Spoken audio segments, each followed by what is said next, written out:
बाबा सिद्दीकीजी, अनिल भाईदास पाटील, वाय.पी. त्रिवेदी, नरहरी झिरवाळ, रुपाली चाकणकर, समीर भुजबळ, प्रमोद हिंदूराव, सगळे उपस्थित असणारे प्रवक्ते, सर्व मान्यवर, आजी माजी सन्माननीय पदाधिकारी, मुश्ताक अंतुले साहेबांच्याबरोबर आलेले त्यांचे सगळे सहकारी, पत्रकार मित्र, बंधू भगिनींनो, माझ्या तरुण मित्रांनो, मला थोडासा उशीर झाला त्याबद्दल दिलगिरी व्यक्त करतो, कारण एक फॉर्म भरायचा होता मावळचा आणि तो फॉर्म भरून मला इकडे यावं लागलं, त्याच्यावर थोडासा वेळ लागला. मी सुरुवातीलाच मुश्ताक भाई अंतुले आणि त्यांच्या सर्व सहकाऱ्यांचं, तसंच ॲडव्होकेट विलासराव नाईक आणि त्यांच्या सर्व सहकाऱ्यांचं राष्ट्रवादी काँग्रेस पक्षामध्ये प्रवेश केल्याबद्दल मनापासून स्वागत करतो.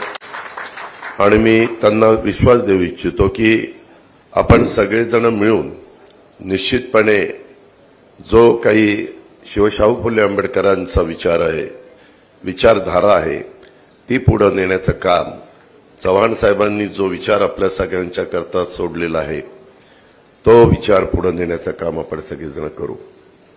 आज राष्ट्रवादी काँग्रेस पक्षाच्या वतीनं प्रकाशित करण्यात आलेल्या लोकसभा सार्वत्रिक निवडणूक 2024 की ज्याचा पहिला टप्पा झालेला आहे, आता दुसरा टप्पा त्या ठिकाणी मतदानाचा होईल. 59 टप्प्यामध्ये देशात मतदान होणार आहे, आपल्या राज्यात 5 फेजमध्ये होणार आहे. त्या जाहीरनाम्याचं प्रकाशन आपल्या सर्वांच्या साक्षीनं झालं असं जाहीर करतो. या संदर्भामध्ये पत्रकार परिषदेसाठी उपस्थित असणाऱ्या सर्व पत्रकार बंधू भगिनींचं, तरुण मित्रांचं, राष्ट्रवादी काँग्रेस पक्षाचा राष्ट्रीय अध्यक्ष या नात्याने आपल्या सर्वांचं मनापासून स्वागत देखील करतो. राष्ट्रासाठी राष्ट्रवादी या संकल्पनेवर आधारित या जाहीरनामा तयार करण्यात आलेला आहे. राष्ट्रवादी काँग्रेस पक्षाची विकसित भारतासाठीची भूमिका स्पष्ट करणारा हा जाहीरनामा आहे.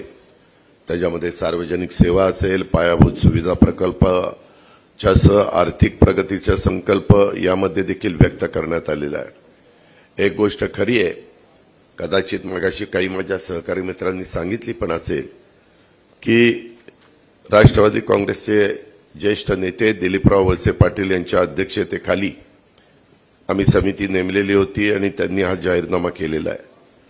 दिलीपराव वळसे पाटील साहेब सध्या पुण्यामध्ये रुग्णालयामध्ये उपचार घेत असले तरी त्यांनी हा जाहीरनामा करत असताना या संदर्भातल्या समितीला सतत मार्गदर्शन केलं. त्याबद्दल दिलीपरावांचं पण आणि त्या समितीमध्ये असणाऱ्या सर्व सन्माननीय सदस्यांचं देखील मी मनापासून, त्यांनी एक चांगला जाहीरनामा पक्षाच्या करता तयार केला त्याबद्दल त्यांचं आभार मानतो, त्यांना धन्यवाद देतो. राज्यातल्या सर्व समाज घटकांना, ज्याला आपण म्हणतो 18 पगड जाती 12 बलुतेदार, यांचा विचार करणारा आणि त्यांच्या सर्वांगीण विकासाला एक चालना देणारा, देशाच्या राज्याच्या विकास प्रक्रियेला पुढे नेणारा अशा प्रकारचा हा जाहीरनामा आहे. ह्या जाहीरनाम्यातली काही ठळक वैशिष्ट्य मी आपल्या लक्षात आणून देऊ इच्छितो. मराठी भाषेला अभिजात भाषेचा दर्जा तसंच द्यावा, तसंच त्याकरता मी पाठपुरावा करणार. तसंच आदरणीय यशवंतराव चव्हाण साहेबांना भारतरत्न द्यावं. शेतकऱ्यांना MSP ती व्यवस्थितपणे त्या ठिकाणी असली पाहिजे. अपारंपरिक वीज निर्मिती, आज खऱ्या अर्थाने पर्यावरणाचा समतोल साधायचा असेल आणि हे जे काही ग्लोबल वॉर्मिंगचं संकट आहे त्याला कुठेतरी थोपवायचं असेल तर आपण ह्या अपारंपरिक वीज निर्मितीला, आणि मग त्याच्यामध्ये सोलर असेल, बाकीचे अपारंपरिक वीज निर्मितीमध्ये मोडणारे युनिट असतील, उद्योग असतील, त्याला प्राधान्य. कृषी पीक विम्याच्या व्याप्तीत वाढ, शेतकरी सन्मान निधीत भरीव अशा प्रकारची वाढ, मुद्रा योजने कर्ज मर्यादेत वाढ, जातनिहाय जनगणना, हा प्रश्न आपल्या देशात, आपल्या राज्यात बरेच जण त्याच्याबद्दल बोलतात, परंतु अजूनपर्यंत जातनिहाय जनगणना होऊ शकली नाही. उर्दू शाळांना सेमी इंग्रजीचा दर्जा, वनक्षेत्रात पाण्याचे साठे निर्माण व्हावेत यासाठी योजना संयुक्त राष्ट्र सुरक्षा परिषदेत भारताला स्थायी सदस्यत्व मिळावं यासाठी पाठिंबा ही या जाहीरनाम्यातली ठळक अशा प्रकारची वैशिष्ट्य आहेत। सविस्तर यादी तुम्हाला त्या ठिकाणी मिळेलच। ग्रामविकासाची पंचसूत्री, त्याच्यामध्ये आरोग्य, शिक्षण, स्वच्छता, पर्यावरण आणि रोजगार ही राष्ट्रवादी काँग्रेस पक्षाची ग्रामविकासाची पंचसूत्री आहे। त्यानुसार आम्ही सगळेजण काम करून पाहतोय। यावर्षी 2024च्या लोकसभेच्या सार्वत्रिक निवडणुकीत आम्ही महायुतीचे घटक म्हणून आदरणीय नरेंद्र मोदी साहेबांना, पंतप्रधानांना त्यांच्या नेतृत्वाखाली या निवडणुका लढवतोय आणि मोदीजींच्या नेतृत्वामुळेच आपला विजय मोठ्या प्रमाणावर निश्चित आहे। त्यांना देशाचा तिसऱ्यांदा पंतप्रधान करण्याच्या करता आम्ही जनतेच्या समोर जाऊन मतं मागतोय। पंतप्रधान मोदीजी एनडीएचा आघाडीचा एक आत्मविश्वासू चेहरा म्हणून बरेच जण तिचं बघतात। देशाकडे सक्षम नेतृत्व आहे, त्यांच्याबद्दल देशवासियांच्या मनात आपुलकी आहे, प्रेम आहे, श्रद्धा आहे आणि अपार विश्वास आहे। आज विरोधी पक्षात असा एक देखील चेहरा तुम्हाला पाहायला मिळणार नाही जो मोदीजींशी स्पर्धा करू शकेल आणि त्यांच्यासमोर उभा राहू शकेल। महाराष्ट्र आणि देशात हे जे काही मतदान झालंय, खरं तर कालच मी विदर्भाला वर्धा, अमरावती, नागपूरच्या परिसरामध्ये होतो। मतदान टक्केवारीनं कमी झालेलं आहे। त्याला काही कारणं आहेत। त्याच्यामध्ये प्रचंड उष्णता, इतकं दुपारचं गरम त्या ठिकाणी होतंय आणि बऱ्याच अंशी बहुतेक राजकीय पक्षाच्या कार्यकर्त्यांनी बूथ वाईज जे सांगण्यात आलेलं होतं की बाबा तुम्ही तपासा, समजा एखाद्या बूथ केंद्राचा मी प्रमुख आहे, माझ्याबरोबर 25ची टीम आहे, तर मला 40 मतदारांची जबाबदारी त्या प्रत्येकावर होती। तो खरंच तिथं आहे का, बाहेरगावी गेलाय का, त्याच्यामध्ये त्याचं स्वतःचं नाव मतदार यादीत तिथंच आहे का? मला नागपूरची काही मंडळी काल सांगत होती की आमचे लोक जायची आणि त्यांचं नावच त्या बूथ केंद्रावर नसायचं। ह्या ज्या काही गोष्टी झाल्या त्याचाही फटका मतदानाच्या टक्केवारीवर बसला, हे नाकारता येणार नाही। त्याच्याचबरोबर हे उष्णतेचं नैसर्गिक संकट, या गोष्टी प्रकर्षाने तिथं जाणवल्या। त्याच्यात पुढं असं होऊ नये म्हणून प्रयत्न सगळेच राजकीय पक्ष करतील, कारण सगळ्यांनाच वाटतं की जास्तीत जास्त मतदान व्हावं। घटनेचे शिल्पकार डॉक्टर बाबासाहेब आंबेडकरांनी जो अधिकार आपल्याला दिलेला, त्या अधिकाराचा प्रत्येक भारतवासियांनी, प्रत्येक नागरिकांनी अधिकार बजावला पाहिजे असं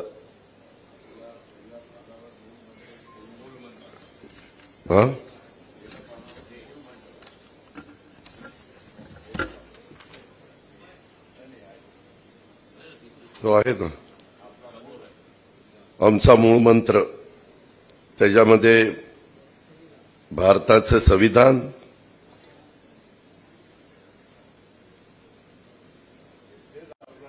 हेच आपले आम्ही नेहमीच सगळीकडे सांगत आलो। जेव्हापासून आम्ही राजकीय जीवनाला सुरुवात केली, इथं बसणाऱ्या सर्वच मान्यवरांनी त्यावेळेसपासून ही भूमिका आम्ही प्रकर्षाने समोर मांडण्याचं काम केलं, त्या भूमिकेतनं पुढे जाण्याचं काम केलंय।